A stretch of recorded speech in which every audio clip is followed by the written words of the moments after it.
अस्सलाम वालेकुम नाज़रीन, अक्सर न्यूज़ नाज़रीन ताम खबर शामिल करना लो नौशहर अफरोज़ का, जिथे नौशहर अफरोज़ में नौजवान जो पुलिस सन कोटा तहत नौकरी न मिलण खिलाफ़ नौजवानन में मेहरान पार्क का प्रेस क्लब ताईं एजाजी मुज़ाहिरो कियो वियो। एजाजी अगवानी फैसल अली सयाल मोहम्मद मुबीन मीर हसन आलमानी साजिद अली मेतलो और जुनैद अहमद बुगियो कर रहा हुआ।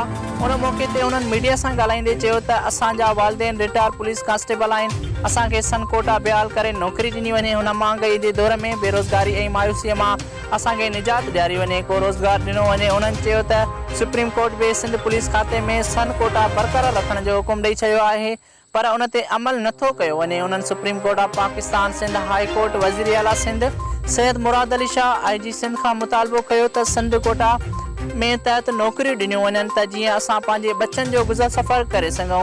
रिपोर्ट करियो आहे फैसल अली सयाल, हक़सत न्यूज़ नौशहर अफरोज़।